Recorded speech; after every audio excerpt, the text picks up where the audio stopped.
तो नमस्कार दोस्तों, परम एजुकेशन की यूट्यूब चैनल पे आप सभी दोस्तों का स्वागत करते हैं। आज की क्लास में 12 प्रश्न रखे गए हैं जो कि मैराथन क्लास से संबंधित हैं। सबसे पहले हम क्या करेंगे, अपने जो टॉपिक्स है उसको कवर करेंगे। फिर इसके बाद हम क्या करेंगे, उसी टॉपिक से संबंधित यहाँ पे प्रश्न जो शामिल किए गए हैं उन प्रश्नों को सॉल्व करेंगे। तो आज की क्लास उनके लिए बहुत ही इंपॉर्टेंट है जो लोग गणित को सबसे लास्ट में करते हैं एग्जाम में, सीटेट के एग्जाम में लास्ट में करने से पैडागोजी के जो 15 नंबर होते हैं वो गलत हो जाते हैं। उसको सही करने के लिए आज की जो तरीका है, जो ट्रिक है, उसको यहाँ पे अपनाया गया है। तो सभी लोग बस क्या करिएगा, सभी को लिखते हुए चलिएगा, आगे बढ़िएगा या फिर स्क्रीनशॉट ले लीजिएगा। लेकिन आगे बढ़ने से पहले बता दें कि जितने भी लोगों ने अभी तक हमारे चैनल को सब्सक्राइब नहीं किया तो सब्सक्राइब करके एक बार शेयर कर दीजिए अपने अपने ग्रुपों में, और टेलीग्राम चैनल को ज्वाइन करके आप क्या कर सकते हैं, पीडीएफ प्राप्त कर सकते हैं सभी क्लास के। तो शुरू करते हैं आज के पहले टॉपिक से। लास्ट में आप लोगों के लिए 12 प्रश्न रखे गए हैं, इसी टॉपिक से संबंधित है। जो मैराथन क्लास चलाई जा रही है इससे संबंधित है। लास्ट में आप लोगों को 10 प्रश्न बताना है कितने लोगों ने सही किया है।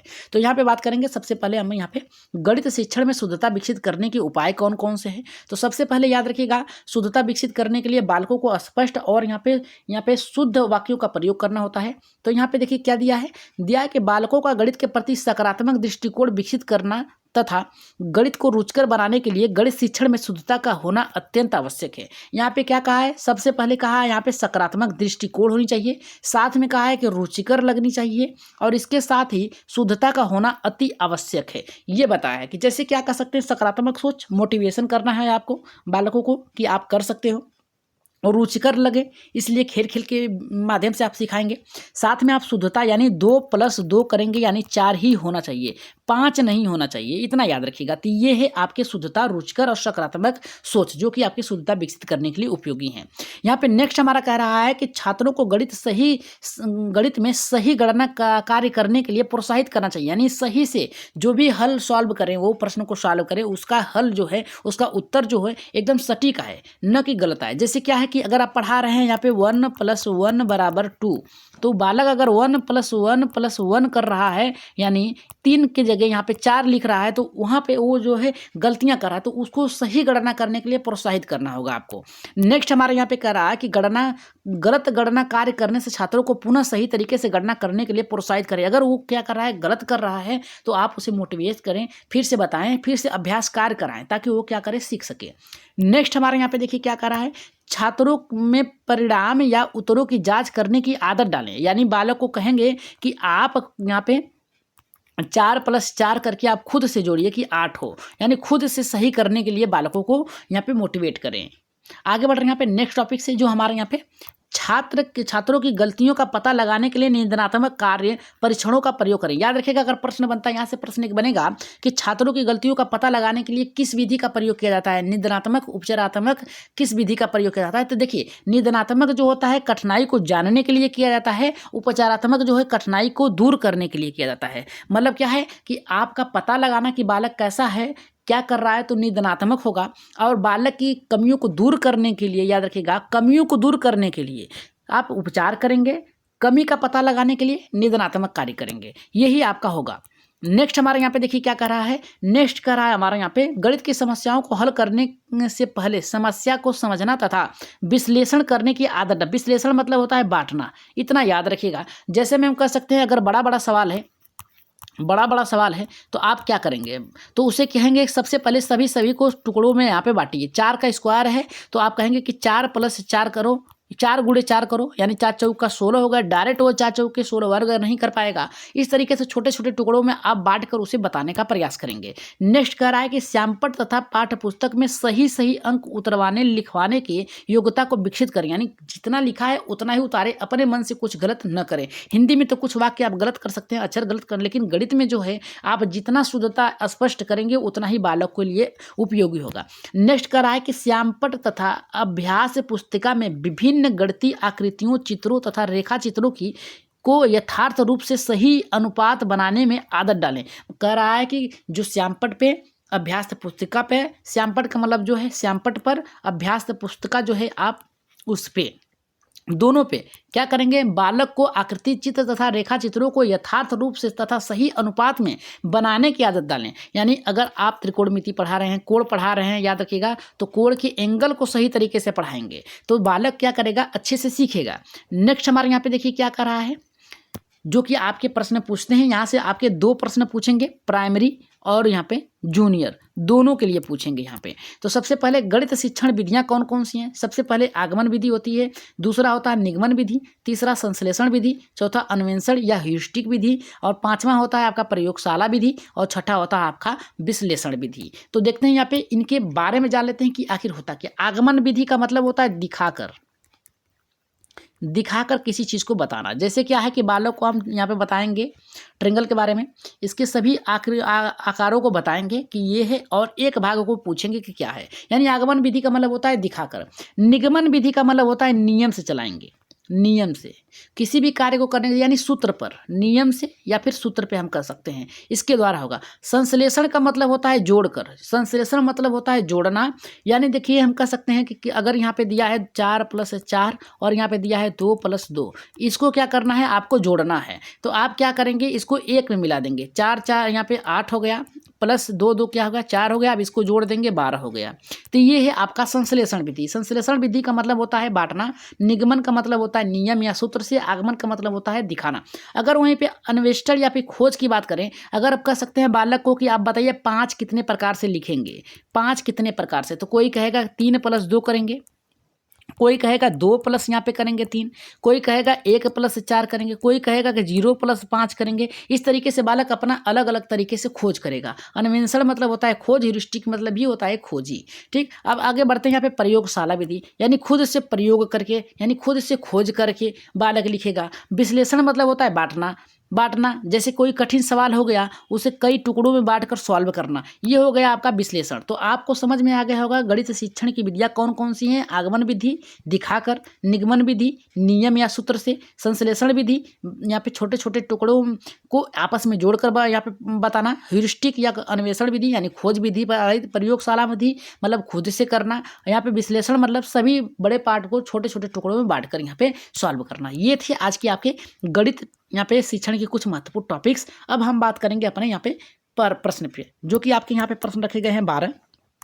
टारगेट आप लोगों का है 10 प्रश्नों का। देखते हैं कितने लोग यहाँ पे 10 प्रश्न सही कर पाते हैं। तो पहला हमारा प्रश्न ये कर रहा है कि गणित शिक्षण के दौरान बालक को कोई पाठ पढ़ाने से पूर्व शिक्षक को किसकी ज्ञान प्राप्त कर लेना आवश्यक है। तो पहला करा है संबंधित पाठ के उद्देश्य की, यानी जो पढ़ाना है उसके बारे में आपको याद होना चाहिए, अध्ययन होना चाहिए। नेक्स्ट करा है संबंधित पाठ की शिक्षण विधियाँ आप खुद से विकसित करेंगे, खेल माध्यम से सिखा सकते हैं, या फिर उनके परिवेश माध्यम से सिखा सकते हैं, या फिर सूत्र माध्यम से, ये इस पर निर्भर नहीं करता है। नेक्स्ट करा है कि संबंधित पाठ के प्रश्न बैंक पर, यानी प्रश्न कहता है उसके, नहीं ये भी नहीं होगा, उपरोक्त में से कोई नहीं, एकदम ये भी गलत होगा। यहाँ पे संबंधित पाठ के उद्देश्य से, उसका उद्देश्य क्या है, पढ़ाने का तरीका क्या है, माध्यम क्या है, क्या कहना चाह रहा है, इसमें गहन ज्ञान होना आपको एक शिक्षक के लिए अति आवश्यक है। तो राइट आंसर जाएगा आपका पहला, यानी पहला ऑप्शन आपका सही होगा। नेक्स्ट प्रश्न पे आगे बढ़ते हैं, देखते हैं नेक्स्ट प्रश्न कितने लोगों का सही होता है। करा कि गणित शिक्षण में त्रुटियों और विश्लेषण हेतु अपेक्षित अधिगम सफलता की शिक्षा पर निर्भर करती है, शिक्षक पर, छात्र पर, अभिभावक पर, प्रधानाचार्य पर। तो यहाँ पे देखिए करा गणित शिक्षण में त्रुटियों के विश्लेषण मतलब होता है छोटे छोटे टुकड़ों में बांटकर अपेक्षित अधिगम सफलता की शिक्षा पर निर्भर करती है, शिक्षक पर, छात्र पर, अभिभावक पर, प्रधानाचार्य पे। तो राइट आंसर यहाँ पे किसके साथ जाएगा। देखिए जब भी आप कार्य कराएंगे, शिक्षण कराए, देखिए यहाँ पे क्या दिया है, थोड़ा सा आप पकड़िएगा, यहाँ पे शिक्षण दिया है, न कि शिक्षक, यहाँ पे छात्र की बात किया, यहाँ पे गणित शिक्षण की बात करा। शिक्षण किसके द्वारा यहाँ पे दी जाती है, तो यहाँ पे शिक्षक के द्वारा दी जाती है। राइट आंसर जाएगा आप किसके साथ जाएगा, पहले के साथ जाएगा। आगे बढ़ते हैं, यहाँ पे शिक्षण का कार्य जब भी कराएगा तो यहाँ पे शिक्षक ही कराएगा, छात्र तो खुद से करेगा नहीं। तो यहाँ पे देखिए नेक्स्ट कह रहा है कि गणित पढ़ने के एक उपागम के रूप में समस्या समाधान के बारे में चर्चा करते हुए शिक्षक ने 4 विचार बताएं। निम्नलिखित में से कौन सा 4 यहाँ पे विचार किस उपागम में वास्तविक अर्थ यहाँ पे उचित सिद्ध नहीं करता, यानी वास्तविक जीवन के साथ कौन सा नहीं है। तो पहला कह रहा है मेरे विचार से गणित की पाठ्य पुस्तक के कई प्रश्न समस्या समाधान के लिए इस्तेमाल किए जा सकते हैं। देखिए यहाँ पे कहा कि मेरे विचार से, यहाँ पे वास्तविक जीवन से, यहाँ पे मेरे विचार से, आपके नहीं बालक से होनी चाहिए, ये तो गलत है। नेक्स्ट कह रहा मेरे विचार से समस्या समाधान को समस्या गणित की कक्षा से जोड़कर बेहतर तरीके से होगा, नहीं गणित में नहीं, कहीं भी हो सकता है। मेरे विचार से समस्या समाधान गणित तर्कड़ा में कोई संबंध नहीं, एकदम सही है। राइट आंसर जो जाएगा आपका एकदम सही होगा। गणित तर्कड़ा से कोई लेना नहीं, गणित जो है आपके वास्तविक जीवन के साथ जोड़कर पढ़ाया जाता है, बताया जाता है कि आपको किस प्रकार से समाज में लेन देन का कार्य करना है। तो राइट आंसर जाएगा आपका यहाँ पे तीसरे के साथ जाएगा। आगे बढ़ते हैं यहाँ पे चौथे प्रश्न पे। चौथा प्रश्न देखिए क्या कर रहा है। चौथा कर रहा है कि गणित में निम्न में से कौन सा चरण समस्या समाधान विधि का नहीं है। समस्या समाधान चरण का विधि नहीं है। पहला करा कि शारीरिक पौष्टिक को अधिक महत्व देना, करा कि आंकड़ों का संग्रहण संख्या करना, निष्कर्ष निकालना तथा सामान्यीकरण करना, समस्या को समझना तथा परिभाषित करना। तो चौथे का राइट आंसर किसके साथ जाएगा। देखिए यहाँ पे क्या कहा है, गणित में निम्नलिखित में से कौन सा चरण समस्या समाधान विधि का नहीं है। तो आंकड़ों का संग्रहण यहाँ पे संकलन करना, व्याख्या करना एकदम सही है। निष्कर्ष निकालना तथा सामान्यीकरण करना सही है। जब तक निष्कर्ष नहीं निकालेंगे, अंकों के वो हल को सॉल्व करेंगे तभी निष्कर्ष तक पहुंचेंगे। समस्या को समझना, परिभाषित करना, जब तक आप नहीं समझेंगे किस प्रकार से सॉल्व करना है, ये तीनों आपके सही है। यहाँ पे नहीं की बात किया है तो राइट आंसर जाएगा शारीरिक पौष्टिक अधिक महत्व देता है, इससे संबंधित होगा। राइट आंसर जितने भी लोगों का आया पहला एकदम सही होगा। आगे बढ़ते हैं यहाँ पे नेक्स्ट करा हमारा यहाँ पे समस्या समाधान एक ऐसी प्रक्रिया है जिसकी ओर सीखने संबंधित सभी क्रियाओं अग्रसर होती हैं। सभी सीखने की क्रियाएं जो होती हैं अग्रसर होती हैं तथा दी गई समस्या का समाधान करते हुए या फिर युक्त परिभाषित दी गई है। पहला करा है किन्स, हर्बर्ट, योकम और स्पेंसन ने और क्रो एवं क्रो ने। तो राइट आंसर यहाँ पे पांचवें किसके साथ जाएगा, तो ये जाएगा योकम और यहाँ पे स्पेंसर के साथ जाएगा। राइट आंसर ऑप्शन नंबर यहाँ पे तीसरा सही होगा। आगे बढ़ते हैं यहाँ पे छठे प्रश्न पे। अगर क्लास बेहतर लग रही है तो एक बार सब्सक्राइब और शेयर जरूर करिएगा। यहाँ पे करा क्षेत्र मिति पढ़ाते समय शिक्षक आगे यहाँ पे बढ़ने से पहले बोर्ड पर सभी सूत्र लिखवा देता है। ये तरीका दर्शाता है कि वह डैश अनुपालन कर रहा है। पहला करा है कि नियम का, प्रायोगिक का, व्यवहारिक का, आगमन का। आप लोगों को पहले ही हमने बता दिया उसमें कि देखिए आगमन क्या होता है, निगमन क्या होता है, विश्लेषण क्या होता है, संश्लेषण क्या होता है, प्रायोगिक शाला क्या होती है, ह्यूरिस्टिक क्या होती है। ये 5 बताए थे आपको। तो उसमें से देखिए क्षेत्र मिति की बात किया है और सूत्र लिखवा दे रहा है। तो लिखवा दे रहा है सूत्र तो किससे संबंधित होगा, सूत्र जो होगा नियम और निगमन के साथ जाएगा। ऊपर ही आपको बताया गया था। तो ऑप्शन नंबर ए यानी पहला एकदम सही होगा, करेक्ट होगा। आप लोगों को ऊपर ही बता दिया गया था। आगे बढ़ रहे हैं यहाँ पे 7वें प्रश्न पे। 7वां प्रश्न करा कि गणित शिक्षण के मुख्य विधि कौन कौन से हैं। पहला करा व्याख्यान विधि, दूसरा प्रदर्शन विधि, तीसरा आगमन निगमन विधि, चौथा उपयुक्त में से सभी। तो 7वें का जो जाएगा यहाँ पे सभी के साथ जाएगा। गणित शिक्षण सूत्र के मुख्य विधि कौन कौन से सभी है। व्याख्यान विधि भी आपको बताया गया है, प्रदर्शन विधि भी, निगमन आगमन विधि भी, उपयुक्त सभी। तो राइट आंसर यहाँ पे जाएगा आपका चौथे के साथ जाएगा। आगे बढ़ रहे हैं यहाँ पे 8वें प्रश्न पे। अपना स्कोर बताइएगा कि कितने लोगों ने सही किया है। 8वें का उत्तर आप लोग कमेंट बॉक्स में बताएंगे कि 8वें का उत्तर क्या होगा। प्राथमिक स्तर पर गणित शिक्षण में बच्चों की त्रुटियों की संभावना कम करने के लिए शिक्षक को क्या करना चाहिए। यानी प्राथमिक स्तर यानी 1 से लेकर 5 तक में बालक कम गलतियां करे, इसके लिए एक शिक्षक को क्या करना चाहिए। पहला करा कि बालकों में गणितीय चिन्ह के प्रयोग का बार बार अभ्यास कराएं। दूसरा करा कि बालकों में गणित के प्रति सकारात्मक दृष्टिकोण पैदा करें। तीसरा करा बालकों को हतोत्साहित ना करें।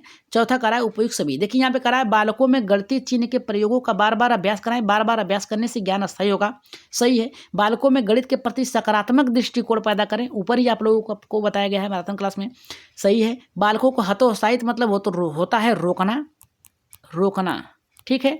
और ना कर दिया है तो रोकना नहीं है। तो ये भी ऑप्शन आपका सही है। इस आधार पे हम कह सकते हैं राइट आंसर जो जाएगा आपका चौथा एकदम करेक्ट होगा। आगे बढ़ रहे हैं यहाँ पे 9वें प्रश्न पे। 9वां प्रश्न देखिए क्या कर रहा है। उच्च प्राथमिक स्तर पर गणित शिक्षण का सर्वाधिक महत्व किस रूप में होता है। भौतिक पे होता है, मानसिक पे होता है, व्यवहारिक पे होता है, आध्यात्मिक पे होता है। तो राइट आंसर यहाँ पे 9वें का किसके साथ जाएगा, जल्दी से कमेंट कर दीजिए 9वें का। देखिए 9वें का बहुत ही बेहतर उत्तर है। यहाँ पे देखिए उच्च माध्यमिक स्तर पे जो है यहाँ पे आपका जो है व्यवहारिक पे जाएगा और यहाँ पे मानसिक पे जाएगा। इसलिए हम कह सकते हैं ये जो उत्तर होगा आपका यहाँ पे 6 से 8 तक के लिए पूछा है। इसमें आपका ऑप्शन नंबर 2 और ऑप्शन नंबर यहाँ पे 3 दोनों सही हैं, ठीक है। आगे बढ़ रहे हैं यहाँ पे 10वें प्रश्न पे। 10वां प्रश्न देखिए क्या कर रहा है। कह रहा है कि बालक में गणित संबंधी त्रुटियों का पता लगाने के लिए क्या है, त्रुटि का पता लगाना है। याद रखिएगा हमने आपको पहले ही ऊपर बताया त्रुटि का पता लगाना है, ठीक। तो यहाँ पे कह रहा है उपचारात्मक किसी भी चीज को दूर करने के लिए, निदानात्मक पता लगाने के लिए, मौखिक परीक्षण पूछकर, स्वभाव यहाँ पे स्वभाव परीक्षण यानी उसके आकार पर, उसके क्या सीखा है उस पे, ठीक है। ये दोनों तो नहीं होगा। उपचारात्मक मतलब कमी के दूर, यहाँ कमी का इलाज करने के लिए होता है। निदानात्मक मतलब होता है कमी का पता लगाने के लिए। तो राइट आंसर ऑप्शन नंबर यहाँ पे दूसरा एकदम सही होगा। आगे बढ़ रहे हैं यहाँ पे 11वें प्रश्न पे। 11 का देखिए हमारे यहाँ पे क्या कर रहा है कि गणित शिक्षण में शिक्षक द्वारा की जाने वाली यहाँ पे होगी गलतियाँ होगी, त्रुटि होगी। त्रुटि मुख्य है, तो पहला करा है कि उपयुक्त शिक्षण विधियों का प्रयोग ना करना, दूसरा करा है चित्रात्मक तरीके से बालक को पढ़ाना, चौथा करा है शिक्षण कार्य के बीच बार बार कक्षा में घूमकर बालकों पर निरीक्षण करना, चौथा करा है कि उपयुक्त सभी। तो राइट आंसर यहाँ पे 11वें का जो जाएगा यहाँ पे चौथा एकदम सही होगा। त्रुटियों के विशेष प्रयोग ना करें, यहाँ पे चित्रात्मक तरीके का बालकों को पढ़ाएं, सही चित्रों के माध्यम से सिखाएं, 1 से 5 तक के बालकों को कक्षा में बार बार घूमकर बालकों का निरीक्षण करना चाहिए, एकदम सही है। राइट आंसर ऑप्शन नंबर यहाँ पे 4 एकदम सही होगा। आगे बढ़ते हैं, आज की क्लास का लास्ट प्रश्न है जिसका उत्तर आप लोगों को कमेंट बॉक्स में देना है। बच्चों की अभ्यास पुस्तिका विश्लेषण करने के लिए आप निम्नलिखित में से किसकी जांच करेंगे? काट पीट की, लिप्त लिखावट की, शुद्धता की, उपयुक्त सभी का। इसका आंसर आप लोग कहाँ देंगे? कमेंट बॉक्स में देंगे और बताएंगे कि आज आप लोगों ने 12 में से कितने प्रश्न सही किए हैं, 10 सही किए हैं या फिर नहीं किए हैं। अगर आज की क्लास बेहतर लगे तो सब्सक्राइब जरूर करिएगा। सभी लोग सब्सक्राइब करने के साथ साथ अपने अपने ग्रुपों में एक बार शेयर कर दीजिएगा ताकि हमारा भी मोटिवेशन बना रहे, और ज़्यादा से ज़्यादा अपने दोस्तों में शेयर करिएगा और बताइएगा कि आज की क्लास कैसी लगी। और PDF प्राप्त करने के लिए टेलीग्राम चैनल को ज्वाइन करके वहाँ पर सब्सक्राइब कर लीजिएगा चैनल को, और हाई लिख के भेजिएगा, आप लोगों को वहाँ पर PDF मिल जाएगी। तो आज के लिए इतना ही, धन्यवाद।